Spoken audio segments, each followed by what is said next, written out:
এখন কাৰ ফটো হয় দেখিছা নহয়? চবেই চিনি পাইছে চাগে কাৰ হয়। ইমান মানুহ যে ওলাই আহিছিলা জুবিনদাৰ কাৰণে, জুবিনদাক একবাৰ চাবৰ কাৰণে, সেই মানুহবোৰ আজি ক'ত গ'লা? পাহৰি গ'লা নেকি জুবিনদাক? হা, সেইকাৰণে চাগে আজিকালি জুবিনদাৰ কথা চৰ্চা নহয়। লাহে লাহে এনেকে দিন গৈ থাকিব, জুবিনদা আমাৰ পৰা এনেকে গৈ গৈ থাকিব। সকলোৱে কোৱাটো বহুত ইজি, জুবিনদা আমাৰ মাজত আছে, আমাৰ মাজত থাকিব, আমাৰ মাজত থাকিব। কিন্তু জুবিনদাই যে ন্যায় নাপালে এতিয়ালৈকে, সেইটো কাৰণে কি কৰিছে? মই কোৱা নাই মাৰপিট কৰা, ৰাস্তাত ওলাই গৈ কেনে উৎপাত কৰা, তেনেকা নহয়।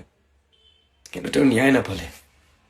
যোন ব্যক্তিজনে গোটেই অসমৰ মানুহৰ কাৰণে কৰি থৈ গ'ল নিস্বাৰ্থে, আজি সেই ব্যক্তিজনৰ হৈ কথা পাতিবলৈ মানুহৰ ভয় লাগিছে। আৰু সেইটোৱে সঁচা কথা। এতিয়া কিছুমানে আহি কেনে মোক গালি পাৰিবা যে মই বহুত বেছি কৈ আছো বা কিবা কৈ আছো বা এনেকা তেনেকা ফলানা ঢিমকানা, সেইজনে গালি পাৰিবা যিজনে সঁচাকে জুবিনদাক বেয়া পোৱা।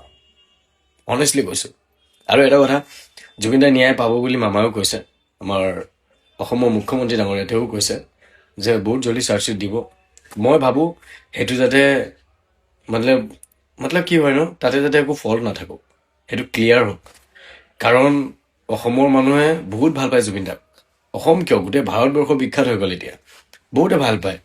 চ' যদি সেইটো যদি ক্লিন নহয় ন, সেইটোত যদি ভেজাল থাকে ন, একদম স্পষ্ট কথা কওঁ, আমিও পঢ়া শুনা কৰিছোঁ, আমাৰো দিমাগ আছে, আমাৰো বিবেক আছে, আমিও কথা ভাবিব পাৰোঁ, আমিও এংগেল ভাবি ল'ব পাৰোঁ যে ক'ৰ পৰা কি হৈছে, ক'ৰ পৰা কেনেকুৱা হৈছে। চ' মামাক এটা ৰিকুৱেষ্ট কৰোঁ, যোনটো চাৰ্জশ্বিট ওলাব সেইটো যাতে একদম একদম ক্লিন শ্বিট ওলাওক, যাতে আমি আপোনাক একো কুৱেশ্যন কৰিব নালাগে।